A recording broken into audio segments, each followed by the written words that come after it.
Yo, yo, yo. So y'all see it? Y'all see it? Y'all see it? I wasn't playing no games. We live.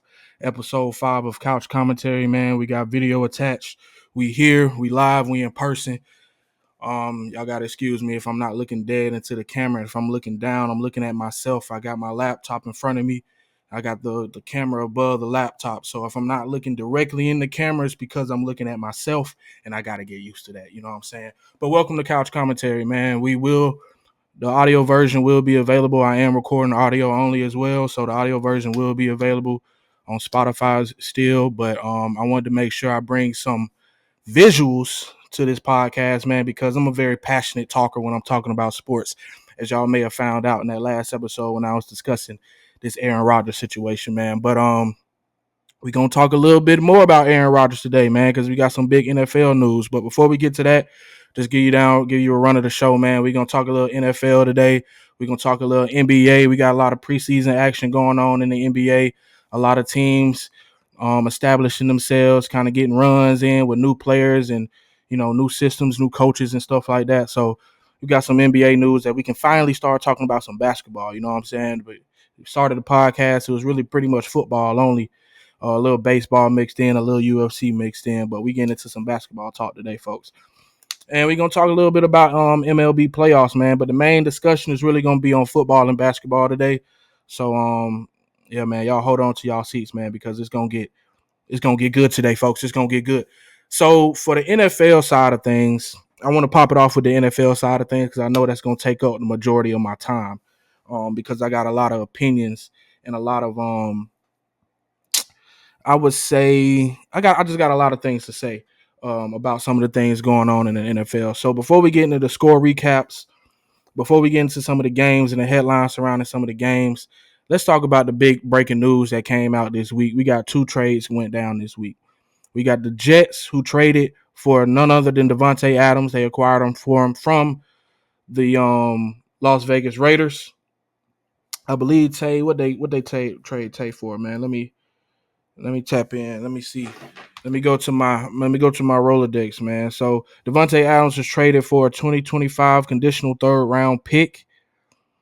So basically what a conditional pick is, basically that third round pick can turn into a second round pick if Devontae Adams meets certain goals as far as receptions, touchdowns, snaps played, stuff like that. Certain requirements have to be met in order for that pick to upgrade from a third round pick to a second round pick. So it kind of saves the Jets if Tay comes there and he doesn't produce. They end up only having to trade a third round pick for him. But if Tay comes there and ends up putting up some numbers, the Raiders feel like they got a good side out of the deal because they end up getting a second round pick out of him. So I feel like it's a win-win for both sides. Tay wanted out of Las Vegas. I feel like Vegas did right by him by actually trading him to somewhere where he wanted to go, somewhere where he, what I'm saying, had familiarity with the quarterback. We all know what Devontae Adams and Aaron Rodgers did together in Green Bay. We all know about the greatness there. It's where Devontae Adams really established himself as a top 5 receiver in the NFL. And for about a 3-year span up there in Green Bay, we can really sit down. And even in his first year in Oakland, in Las Vegas, he was a top 3, if not the best receiver in the NFL for at least a 3 to 4 year span. So we all know who Tay is. We know what Devontae Adams can do. The other trade that went down was Amari Cooper getting traded from the Cleveland Browns to the Buffalo Bills. So we all know we're going to get back to the Devontae Adams trade with the Jets, but I want to cover both trades, and then I'm going to get into the details and how I feel about the trades. So Coop to the Bills. Two things. The Bills needed wide receiver help. We all know that. We all can see that. They drafted Keon Coleman out of Florida State. I think it was a great pick. I think Keon Coleman is going to be a great wide receiver in the league. I don't think Keon Coleman is ever going to be a true number one. I think Keon Coleman is going to be a good, solid number 2 receiver throughout his career. But I think Keon Coleman needs a guy that draws attention from the best corner on the league, gets double teamed and all this, and the third. I think he needs that in order to be his best self, in order to really thrive in the NFL level. So going to get Amari Cooper is a big move for Buffalo. I feel like Josh Allen is playing well. He's leading the league. He's the only quarterback who has not thrown a pick through 6 weeks in the NFL. And we all know the big knock on Josh Allen was he was turnover prone. He was you was gonna get an interception or a fumble, something out of Josh Allen, trying to make a superhuman play, trying to be Superman, trying to do too much instead of just throwing the ball away, taking the sack or whatever that play may require. This is a big acquisition for the Buffalo Bills. So let's talk about the Bills acquisition. Then we're gonna go back to the Devontae Adams trade because I got more opinions on that than I do for the Bills. So with the Bills, we all know it's the Bills and the Jets that are competing to win the the AFC East. We know the Dolphins are done. I know Tua is supposed to be coming back at some point in this season, but the Dolphins are done. They're done. I don't think, as far as winning the AFC East goes, could they sneak in and get a wild card depending on when Tua comes back and how he comes back? If he looks like the same Tua or if he is kind of shaking and kind of nervous, kind of going through these concussions is no joke. But I don't see the Dolphins as a threat in the AFC East. You guys know I'm a Patriots fan.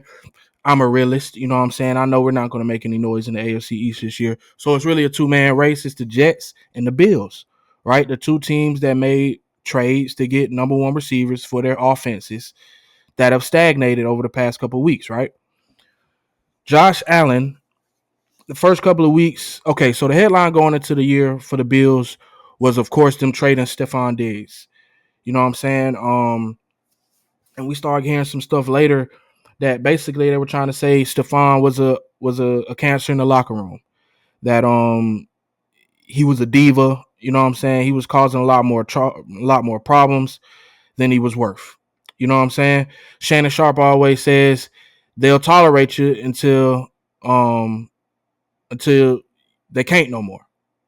Basically, they'll tolerate you as long as your production on the field is tolerable. So if you a number one receiver, you giving us 1,500 yards, 1,400 yards a season, and you a little diva, we may tolerate that. But as soon as them numbers drop, you out of here. You know what I'm saying?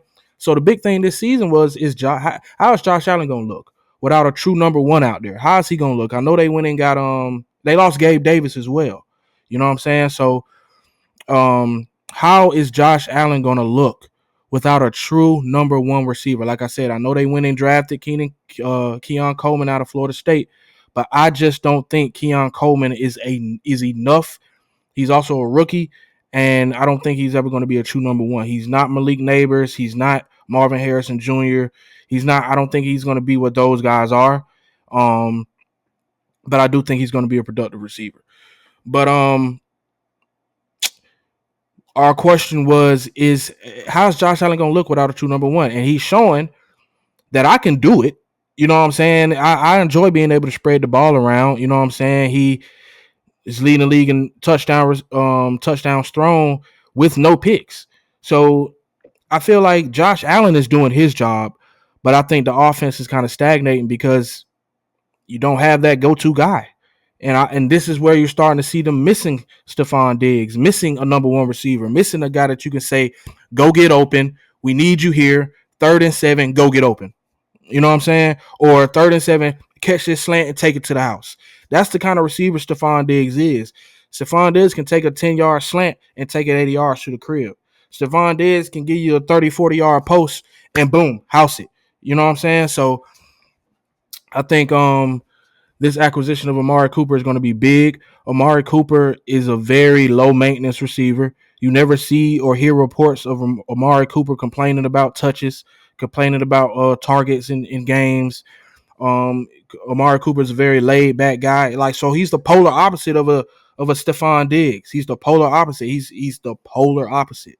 So I think he's going to fit in Buffalo. You know what I'm saying? So I'm excited to see how that fit translates to wins and translates to production when it comes to this offense, because I like when teams see a need and they address the need, unlike what the Dallas Cowboys are doing. Shout out to the Dallas Cowboys and getting y'all ass whooped Sunday. I really enjoyed that. I really, really appreciate that. I told Cowboys fans, get ready. I ain't mentioned the Cowboys in the run of the show, but get ready. It's coming. But anyway, let's get to the Jets. But actually, I want to see. We got the Bills playing the Titans. this coming week. So I think this is going to be a good week to integrate Amari Cooper into this system. It's not like this guy's been hurt. He's been active with the Browns. He's been playing. So he's in playing shape. He's ready to go. He's just got to get familiar with the playbook, familiar with some of the verbiage that comes from the quarterback and in the offense. So that'll be interesting to see. So let's talk about these Jets. I already told y'all the trade specs, what they received, what they gave up. How does this help the Jets? So first off, Aaron Rodgers keeps getting put in these discussions with the likes of Peyton Manning. Whenever I hear people discuss Shannon Sharp, Stephen A., Chris Canty, these guys that be on First Take, these guys that be on ESPN platforms and all that stuff, I watch some of Fox's stuff, but I'm not as big on Fox. I like what they're doing at the facility with Shady and them, but you know what I'm saying? They still got to catch up a little bit. But what they always put Aaron Rodgers in the same breath as Brady, Manning, now Mahomes. I don't think he's there. I'm sorry. I've never seen a guy with one Super Bowl be ordained so quickly. One Super Bowl, not just one Super Bowl win, one Super Bowl appearance. The guy's only been in the big game one time, and he's just up there in the pantheon of all time great quarterbacks because of his talent. Right? We can't deny Aaron Rodgers is a talented quarterback. We can't deny the throwing talent that this man has. I'm not denying that. I'm not questioning that. I'm questioning the talent has not translated to Lombardies. To Lombardies. That's what I'm saying. That's my issue. We can't put this guy in conversations with guys.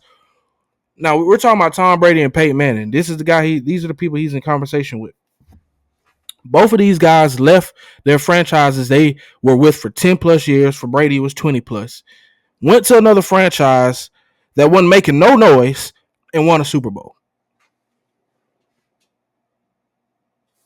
What more needs to be said? Aaron Rodgers has been tasked to do the same thing, and I think Aaron Rodgers has went to a ready-made team more than Brady and Manning did. The Broncos were a good team. They had a good roster. They had a playoff win with Tebow and all that stuff. They had a good roster. Demaryius Thomas, RP to Demaryius Thomas. They had a good roster. Von Miller. But it wasn't like they were true Super Bowl contenders. The Tampa Bay Bucks were one of the worst teams in the league. You know what I'm saying? They had a good roster, but there was a you can kind of say the Bucks were a quarterback away, but not to the extent that the New York Jets have been. We look at the Jets the last 2 years, and we've seen Zach Wilson stink up the joint. We've seen Zach Wilson hold this team back, and we all said, bro, they just had a quarterback, but the Jets would be nasty. Garrett Wilson, you know what I'm saying? Breece Hall, Conklin at the tight end, Sauce Gardner on defense, Quincy Williams, CJ Mosley. They got names. They got talent. The defense has been a top 5 defense the last 3 years. No quarterback play. They finally get the quarterback. Aaron Rodgers, to no fault of his own, he hurts himself, torn Achilles 4 games into the season. I mean, you can't blame the man for that. Stuff like that happens.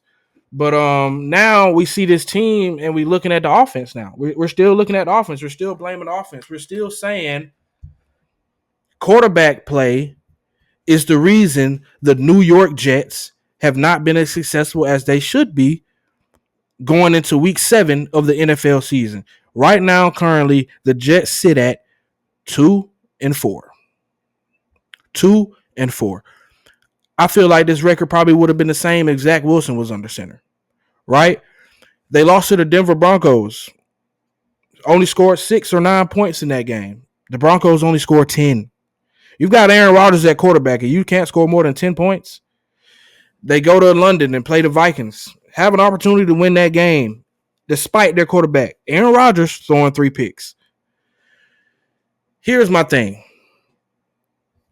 It's always what the team is not doing, what the front office is not doing, what the coach isn't doing. It's never Aaron Rodgers' fault. Every other quarterback gets all the blame when the team is bad and all the praise when the team is good. Aaron Rodgers is one of the few guys that you see they make excuses for him when he plays bad. And I'm saying all this to say, going into this year, everybody was saying, look out for the Jets. The Jets are going to be favorites coming out the AFC. The Jets can contend, right? Why? Because Aaron Rodgers is going to be back. They have everything they need. They have the running back. They have the number one receiver. They have the top 5 defense. I mean, nobody has ever said Robert Saleh is a great coach.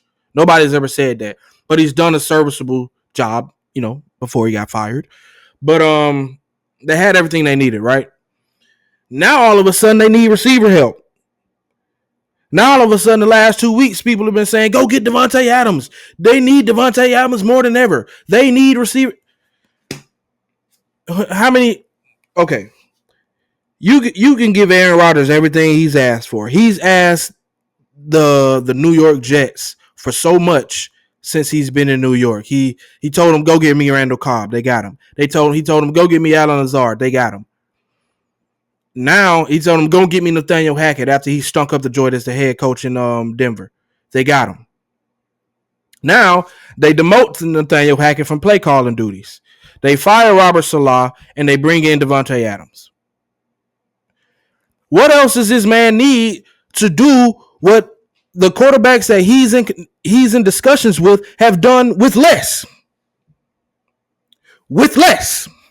This man, Tom Brady, has made Wes Welker, Julian Edelman look like Hall of Famers. He's turned them into Hall of Famers. Tom Brady has took undrafted guys, Danny Amendolas, and turned them into Hall of Fame category receivers. Won Super Bowls with these guys. You know what I'm saying? Like Peyton Manning had Austin Collie. You know what I'm saying? And who was the now Peyton had guys in Indianapolis. He had guys in Indy. Reggie Wayne, Marvin Harrison, Dallas Clark. He had guys in Indy. We can't deny that. But I think it was a different situation in Denver. Because I think Demaryius Thomas was the number one, and he made everybody else look like Pro Bowlers, right? So why can't Aaron Rodgers be tasked with the same thing that these other greats that he's getting compared to have been tasked to do? Go win. Go win with the roster we give you. Go win with the players you have with you. Go boost the players around you. The same thing we asked LeBron James to do. The same thing we asked Brady to do. Manning, Mahomes.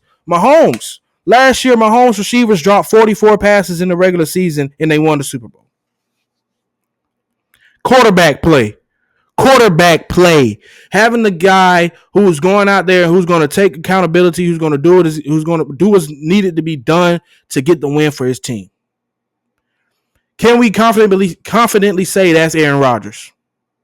Or are we always going to blame Mike McCarthy? Are we always going to blame Matt LaFleur?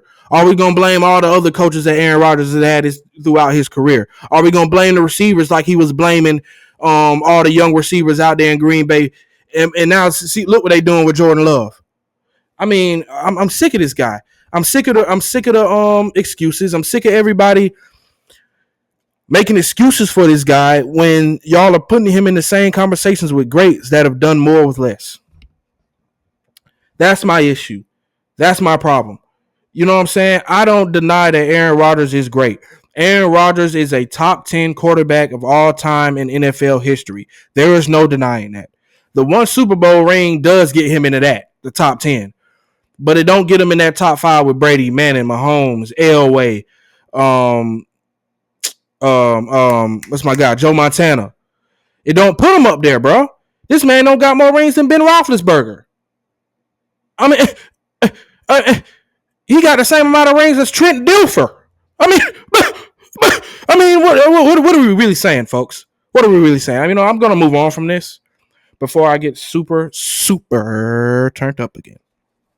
But to close this out, I will say it's a good pickup by the Jets because they clearly need the help. Devontae Adams is still, in my opinion, a top 5 receiver in the NFL. I still think he has a lot of gas in the tank.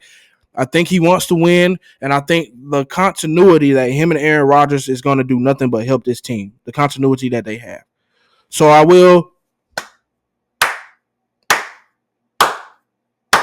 Round of applause. The king gets what he wants again. Now, can he feed the village?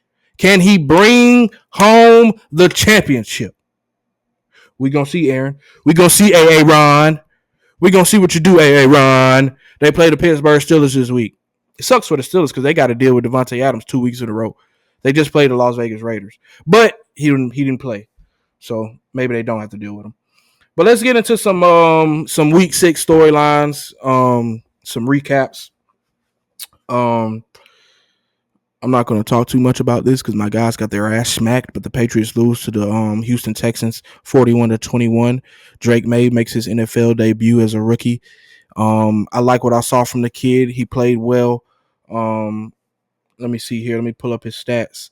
20 for 33, 243 yards, 3 TDs, 2 picks, 4 sacks taken.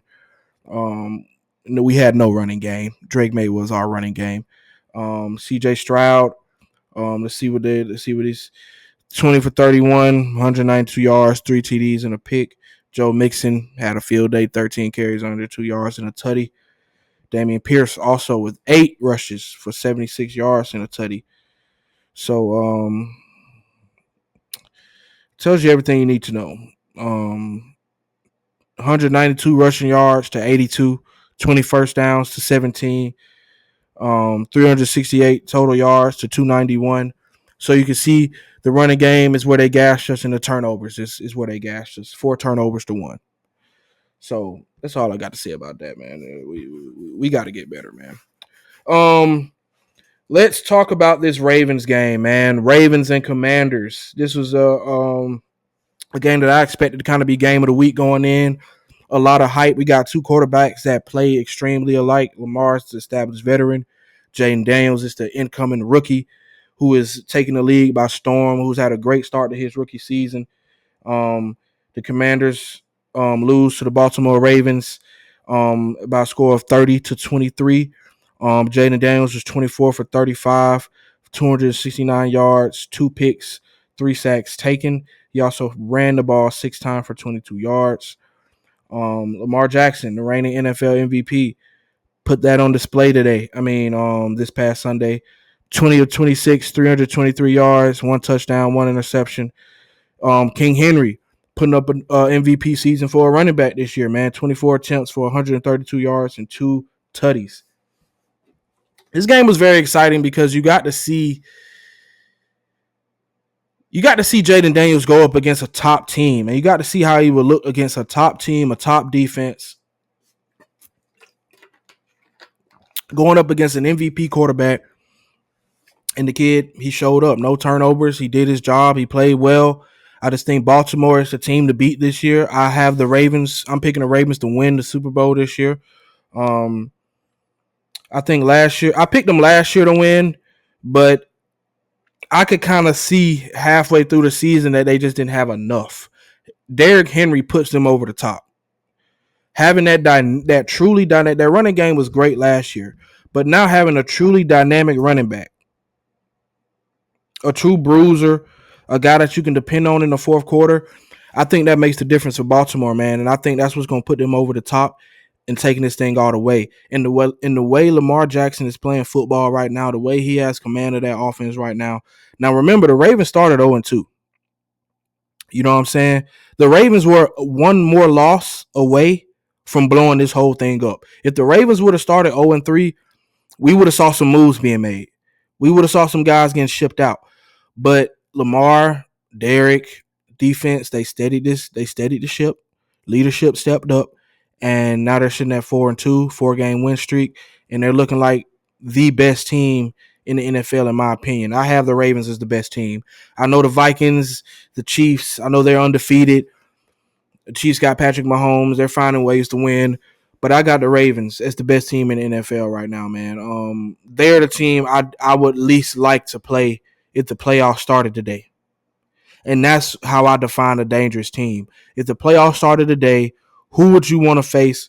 Who would you want to be having a game plan for? The last team on that list is going to be the Baltimore Ravens.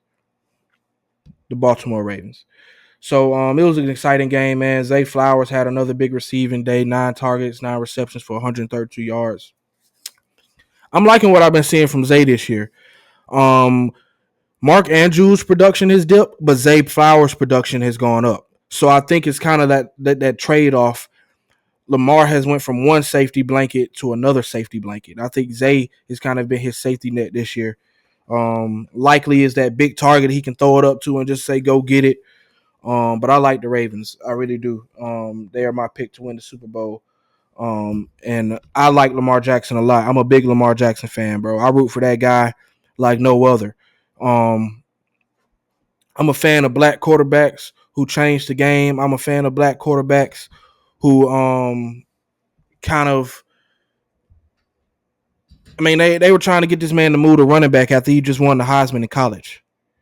I'm a fan of guys who who they try to control their narrative. They try to control who they are, how they should play, and they go against that shit and they become great. We're talking about a two-time MVP that may win his third this year in Lamar Jackson. He just need that ring. He need that ring to solidify himself. You know what I'm saying? So shout out to Lamar, man. Shout out to the Ravens. 49ers and the Seahawks. 49ers will come out of that with the win by the score of 36-24. Big divisional matchup. Bears, Jaguars. Caleb Williams, the rookie, had his best day as a rookie, man. 23 of 29, 226 yards, 4 touchdowns. The Bears defeat the Jacksonville Jaguars in London 35-16. Jaguars don't look good. If you're a Jaguars fan, man, it doesn't look good right now, man. But Trevor Lawrence, you paid him a lot of money. They've got to get their shit together, man. Browns, Eagles. Eagles defeat the Browns by a score of 20-16. Man, Deshaun Watson is only playing right now because they paid this dude all this money. It's bad. It's bad right now in Cleveland with Deshaun Watson, man. I've never seen a guy fall off a cliff like this. And I know I'm not going to speak on all the off-field stuff he had going on. That's not my place. I'm not going to be one of them guys on these podcasts that's cracking jokes and making fun of and making comments on another man's situation off the field. I'm going to leave that where that's at. We talking strictly about stuff that's going on the field when it comes to situations like this. I've never seen a drop-off like this. I've never seen a drop-off like this, man. Deshaun went from a top 5 quarterback. The last season we saw him playing in Houston, man, he had over 4,000 passing yards and led the league in touchdown. What happened to Deshaun Watson, man? We may have to dive into that on another episode because that's just a whole lot to talk to. I would love to have a guest on to discuss the fall of Deshaun Watson, man. But we're gonna say that for another time. But the Eagles got a much needed win. They moved to 3-2. Jalen Hurts, 16-25, 265, 2 touchdowns. Saquon, decent day. AJ Brown, first game back, went off. Man, the Eagles are another one of those teams where it's like you expect them to be better, but they just not doing what they need to do, man. You got the head coach, Nick Sirianni, out here yelling at the Eagles fans in the stands. Like, I think this is Nick Sirianni's last year coaching the Philadelphia Eagles, in my opinion. So I don't expect to see him back next year. I don't think him and Jalen Hurts have a great relationship. And I don't expect to see him back as a Philadelphia Eagles head coach next year. It's another big game that I liked. Buccaneers Saints. Shout out to Baker Mayfield, man. I started you in my FanDuel league. Shout out to you, man. You end up being a great pick. I didn't win this week. I am in second place overall. Shout out to the Gas Money League, FanDuel, man. Shout out to my cousin Derek, my cousin David, my cousin Jermaine, all the guys, my boy Zay, all the guys in the FanDuel League. Shout out to all my fantasy football players, man. Shout out to all y'all, man. Shout out to my boy Big Trent leading the fantasy football. That's our commissioner, man, for our yearly fantasy football league, man. Shout out to you, Big Trent, man. I love you, dog. I appreciate you, everything you doing for the league, man. My team is ass this year, man. In my ESPN league, man, we 1-5 right now, but we trying to get it together, man. We got a lot of season left. We trying to get it together. NFL, in my NFL fantasy league, man, we 3-3 right now. 3-game win streak. We started 0-3, man. We trying to move up the standings. But in my FanDuel league, we number 2 in the standings, man. This the money league. This the league that I really care the most about, if I'm being honest, man. We got money on the line. We got a $300 pot, man. So, hey, shout out to all my fantasy football players, man. But, yeah, I started Baker as my fantasy football quarterback in FanDuel, man. 325 yards, 4 touchdowns. He did throw 3 picks. I didn't like that, Baker. I didn't like the picks. You cost me points there, buddy. But the Bucs still put up 51 points on the fraudulent New Orleans Saints. Now, through 2 weeks of the NFL season, it was a whole who that? Who that? Who that said they gonna beat them Saints? So sit your ass down, man. Sit your ass down. We all knew that this shit wasn't gonna last. Y'all sit y'all ass down. I ain't no Saints hater. Y'all do. I hope y'all, buzz.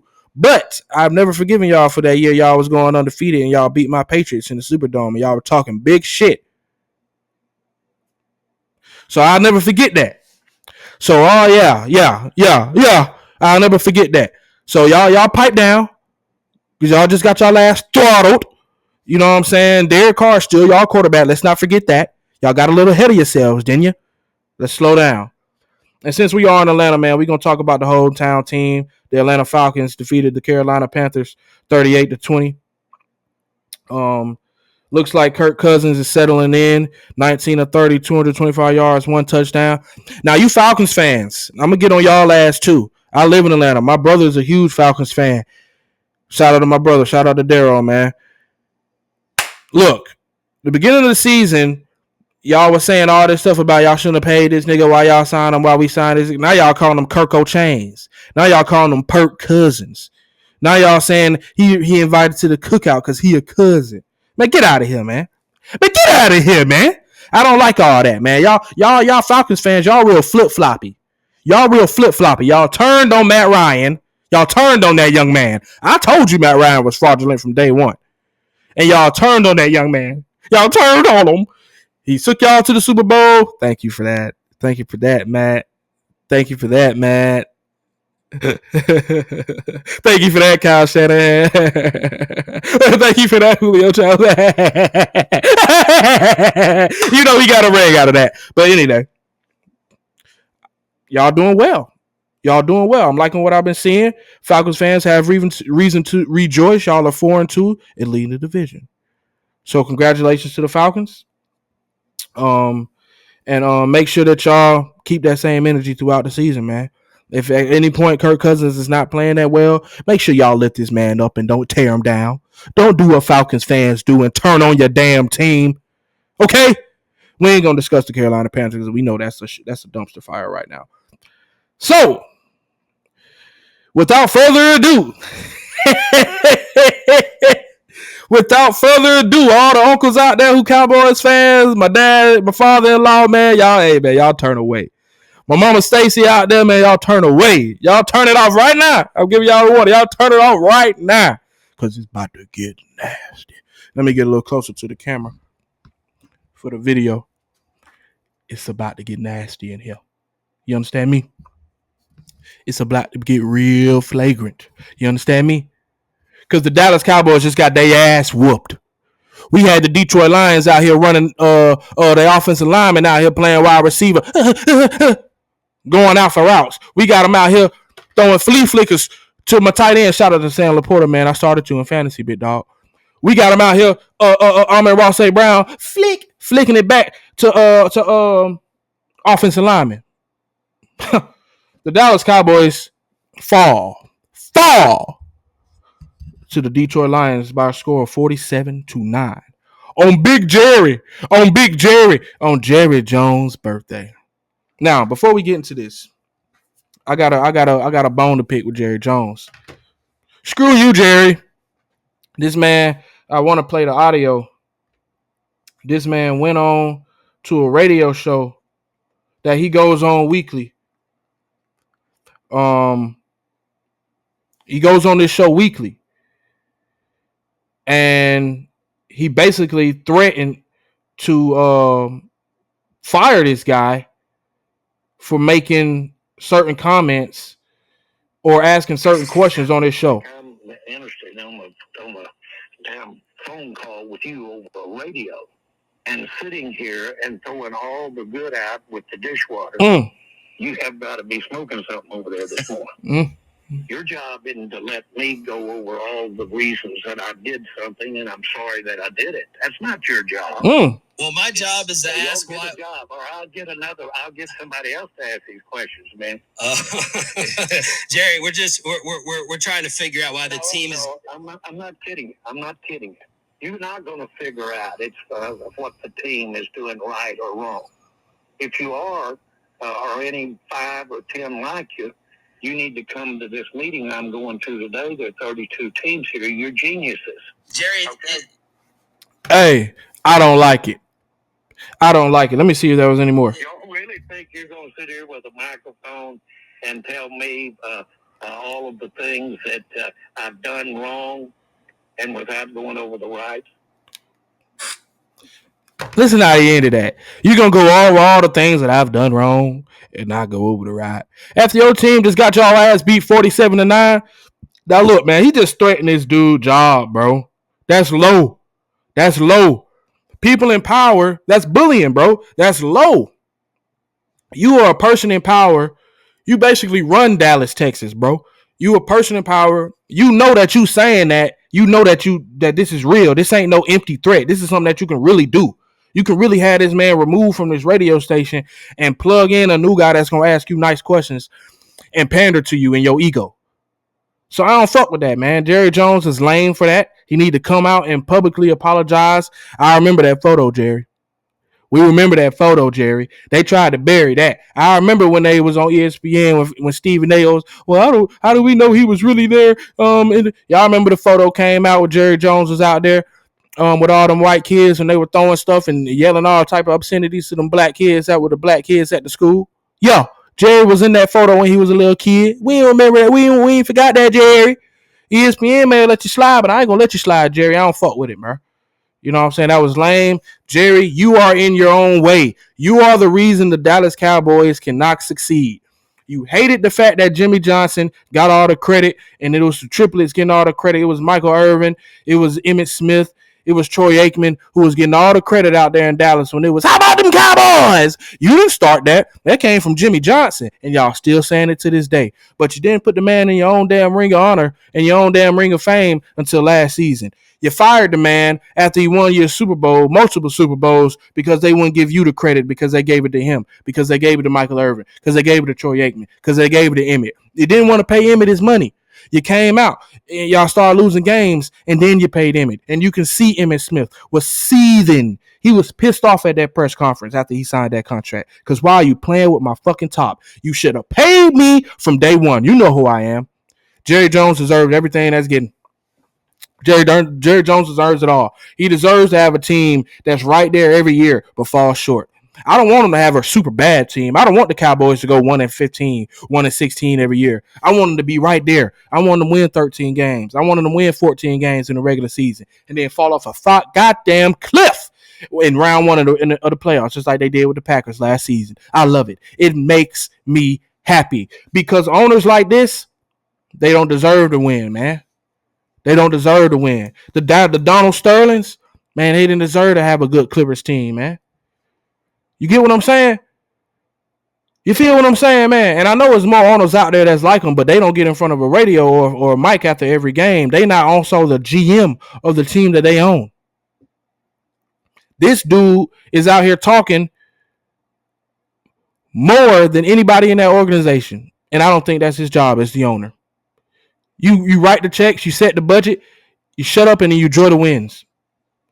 Look at what the Hunts are doing out there in Kansas City, man. We don't see them dudes. We don't see them folk until they accepting that Super Bowl trophy, accepting that Lombardi on the stage after winning the Super Bowl. We don't see the Hunts.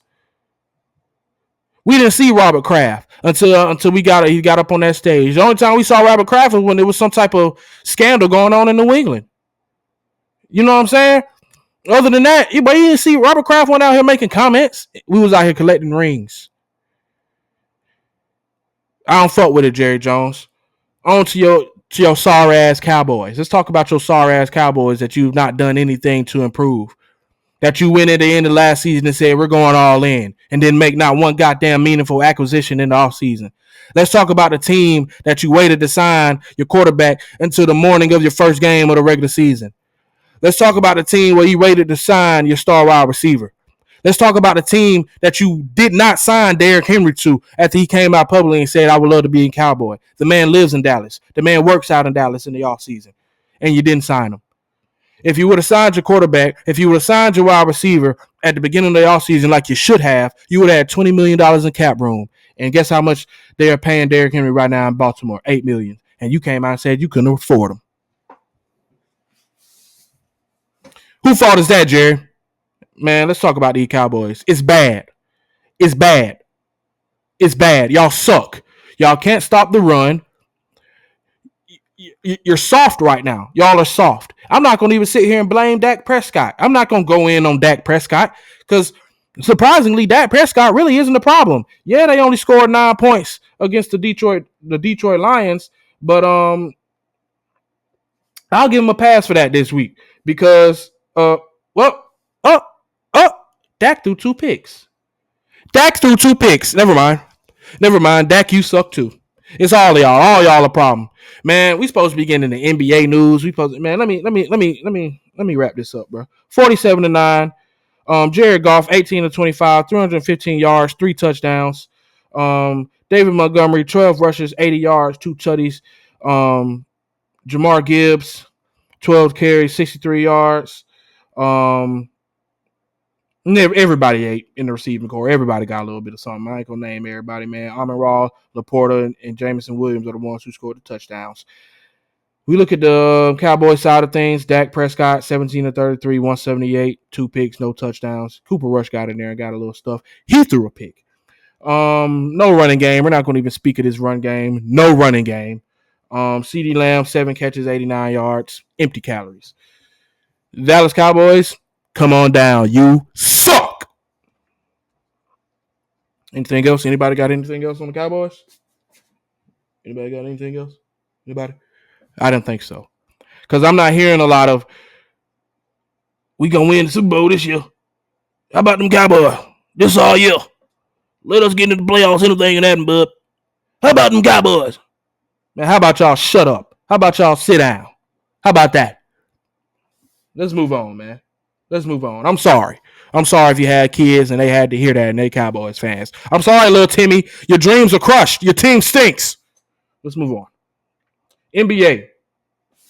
Y'all, we had a lot of NBA news coming throughout this offseason, man. We had Paul George signing with the Philadelphia 76ers. We had Klay Thompson signing with the Dallas Mavericks. We had a big trade. Karl Anthony Towns and Julius Randle get traded. Julius goes to the Timberwolves and Dante DiVincenzo, who was talking big shit the other day in the preseason matchup. And Karl Anthony Towns heads over to the New York Knicks. Let's talk about it. How do we feel about that, folks? How do we feel about this, man? Does this trade put the Knicks over the top? That's question one. And does this trade hurt the Minnesota Timberwolves, who were just in the Western Conference Finals, right? Who, from all accounts, there wasn't turmoil. There wasn't, superstar heads clashing at the top in Minnesota. Anthony Edwards, Karl Anthony Towns had a great relationship, a great bond. Their chemistry was amazing. I think it came down to the money. I think they understood that Anthony Edwards is a max player, and they have Karl on the books for a lot of money, and that just wasn't going to work out coming up. Man, they got to pay Ant. He's the future. So let's talk about the Knicks first, though. Well, no, we're on the Wolves, so let's talk about the Wolves. I think this trade, I'm kind of 50-50 on it, man. I think it hurts them, but I also think Ant is that much of a dog. You know what I'm saying? And the experience he just got with the Olympics, being around LeBron, being around KD, being around Steph, seeing what it takes to win something substantial, a championship, you know what I'm saying, a gold medal. I think that stuff is going to help Ant, man. I think Ant's going to have an MVP year, and I think that is going to propel the Timberwolves to maybe another Western Conference Finals berth and maybe getting over the hump again to the finals. But it hurts them because what happens with Jokic? When it's time for them to play Jokic, the thing that Karl did was made Jokic play defense. That's the thing that Karl Anthony Towns did. That was one of the reasons they were able to defeat the the Denver Nuggets. Karl Anthony Towns made Nikola Jokic play defense. He had to guard him. You know what I'm saying? There are a lot of bigs in the league that when they play Joker, they're so focused on not getting cooked that day. They're trying to lock in defensively that their offensive numbers suffer. They don't go at them. They don't try to work. They don't try to make the Joker work on defense. And Karl was doing that, even though it was really from the perimeter. He was taking a lot of threes, but he was still making Jokic have to guard him. You got to respect his shooting, and he's a threat at the rim as well. So I'm very I'm up and down about that because when it's time to play them, when it comes playoff time, I don't care about what they do in the regular season. They can win 80 games. When it comes playoff time, it's all about matchups. It's all about matchups. How do you match up with the guys that you know you're gonna have to see come playoff time? And I think that they hurt their matchup against Denver by trading Karl too early. I think they should have gave this one more run, tried to get one more year out of it, and then try to get Karl off the books. But I think the Knicks presented something to them right now that they kind of was like, ooh, we got to take this. You know what I'm saying? So we'll have to see. We'll have to see if this helps or hurts the Minnesota Timberwolves when it's all said and done. I like the addition of Dante DiVincenzo as well. He's a scrappy player. He's a 3-point shooter. He was the best shooter on the Knicks last year, in the playoffs. And I like what he brings to that team. I hate that we didn't get to see the Villanova Knicks. You know what I'm saying? Because they had that whole Villanova team, man. Mikal Bridges, Jalen Brunson, DiVincenzo. Who else? I'm missing somebody. Josh Hart. They had that whole squad back together from Villanova, man. And before we even got to see them play one game together, man, they trade DiVincenzo. So, we'll see what happens there. But with the Knicks, Julius Randle. Hold on. How does he help the Wolves? I like Julius Randle as an energy player. I like the mentality he has. He's a fucking dog. He plays hard. I think he has to stay healthy, or this really is going to hurt Minnesota. If they can't get production out of Julius Randle, they lose this trade. Julius Randle has to produce 15 to 18 points, 8-9 rebounds, and defensive intensity, and a dog mentality every night for Minnesota. So we're gonna see if he can bring that, man. But with the Knicks, I think now Boston is still the team to beat in the East. We all know that. Boston didn't lose literally anything. They're coming back with the same team that just won the championship. So Boston is the team to beat in the East. And they done gave these boys motivation. Jaylen Brown not making the USA team, him being slighted in other ways. Yeah, he won finals MVP and all that. But him being slighted in certain ways, him feeling like he's being disrespected in a way. Jason Tatum not getting no run almost in the Olympics after coming off an all NBA season, NBA championship. These boys going to come back motivated, and that makes the Boston Celtics very dangerous. A team that just won the championship, and now you add motivation to them by trying these niggas, that's a dangerous team. But we're not talking about the Celtics right now. We're talking about the Knicks. Does this help the Knicks? I feel like the Knicks are now the second best team in the East. You cannot deny what Cat brings. I know there's a lot of Cat haters out there. I have been a person that's been on Cat. I have criticized him greatly in the past because he's one of those bigs that it's like, man, get your big ass on the block. Put your back to the basket, post somebody up and go score. Get to the free throw line. Stop shooting up all these threes. But you can't deny his shooting ability, and you can't deny what he brings offensively to that squad, man, with Jalen Brunson. And now I think you take a lot of pressure off of Brunson, man. You don't, especially come playoff time. Now it's not like, okay, Brunson, we need you to score 30 points every night just for us to be in the fucking game. Because that's what it was for the Knicks last year. Jalen Brunson had to have a generational run just to have the games close. You know what I'm saying? And they was able to do a lot with that, but I think that's not sustainable. That's not going to help you get over the top. So I think I'm excited to see how him and Cat get along. They've played a couple times in the preseason, and I've liked what I've saw so far. Shout out to my boy Rome. I know I don't know if he's a full Knicks fan or if he's a semi Knicks fan. Rome, you gotta let me know. But I know during the Carmelo days, Rome was all in because I know Rome a big Carmelo fan. So it may have just been because Carmelo was there.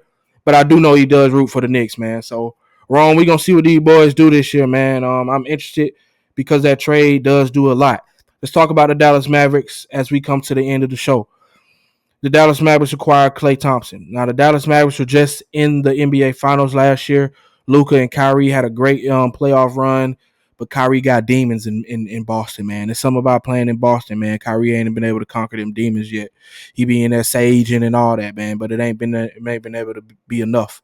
He hasn't been able to recreate that Cleveland Kyrie magic when it comes to playing the Boston Celtics. But I love the pickup of Klay Thompson. I love the pickup.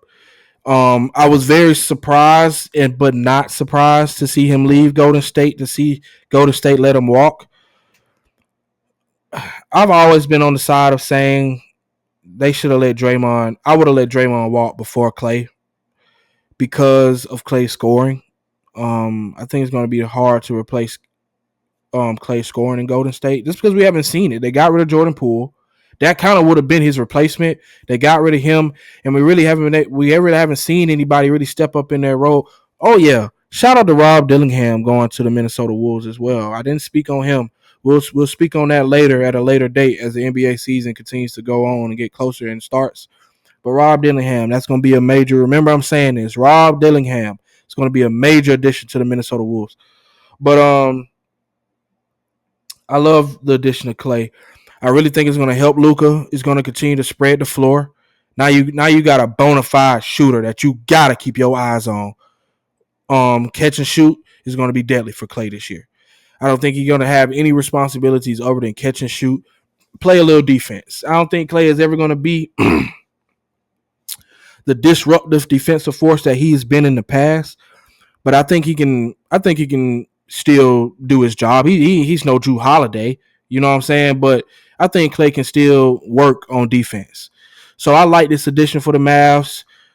Pairing him with Kyrie and Luka Doncic, I think this is just gonna really, really, really help boost the Mavs in a loaded Western Conference. Man, I don't think people realize or respect how loaded the West is right now. Let's do a little. I like doing stuff like this. Eastern Conference, Western Conference. Let's kind of see let's make a little prediction about who's going to be where. So the West, I got, let's see. Oh, wait, before we get into that, let's talk about PG to the Sixers. Wow, wait, cannot forget that. Now, PG does have a bone bruise in his knee. A very PG thing happened. He got hurt. He does have a bone bruise in his knee that's not going to require surgery. He's going to be out for a couple weeks. But I think that addition of PG with Joel Embiid and Tyrese Maxey, getting Tobias Harris off the books, I think that helps the Sixers. I think that puts them third right now in the East. I think the Knicks are a better team, in my opinion. I do. You cannot deny the animal, the beast that Joel is, man. This dude was out here dropping 50 with one leg in the playoffs. So you can't deny that. But adding a bona fide superstar like Paul George, a bona fide scorer, a 20-point per night guy, a defensive guy, and a guy that's hungry, a guy that knows he needs to win. PG needs to win in order to get that ultimate respect that a lot of these superstar players are seeking in the league. You got to win. And I think PG's been close. Sorry, y'all. I mean a Snicker, man. A Reese's. I had to put something on me, man. You know, you've been talking for a minute. You got to put something on you, you know. So I apologize for that. But it's time for PG to win something. You know what I'm saying? He's one of those stars in the league where it's like you've put up numbers. You got all NBAs, all defensive teams, all-star appearances. But you got no ring. And that's what matters when we're talking about all-time rankings, where you rank in the pantheon of things. Them rings, man. That's why I always tell people, y'all got to slow down on this James Harden talking about he a top 2 shooting guard of all time. I'm not putting James Harden over Dwayne Wade. I'm sorry. Dwayne Wade produced. When it came time in the playoffs, he produced. I'm not. We don't base these things just based on what you did in the regular season. Are we not forgetting that James Harden has choked in the playoffs multiple times? Yet he's the second greatest shooting guard of all time. Mm-mm. Mm-mm. I've heard multiple people say it's Michael Jordan and James Harden, Kobe, Dwayne Wade. No, no, it's MJ, Kobe, D Wade. Then you can talk about James Harden. You know what I'm saying? I'll even throw Iverson in there because Iverson has always been a two guard to me. He played the point guard, but he was a two guard at heart. You know what I'm saying? But that's neither here nor there. PG, as an addition to the Sixers, puts them at third in the East to me, and I think they're going to be real threats. Everybody knows I'm a Miami Heat fan, so I always think my Heat have a chance. Jimmy Butler's coming up on a contract season. He's trying to get paid. He's going to have a lot to prove. Bam, coming off that MVP year, he's going to have a lot to prove. Tyler Hero has to step the fuck up. He has a lot to prove. So I'm not sleeping on my Heat. I got us like 6th or 7th in the East right now. But I like what the Sixers did. I like the addition. And we're going to see if they can get over the hump, man, because there's been a lot of trust in the process. The process is now over. Now it's time to win a fucking championship. So we're going to see if they can do it, see how they can do it, and see if Embiid and PG can get that evasive first NBA championship. So my predictions, my top four teams in each conference. I've got the Thunder, the Nuggets, the Mavs,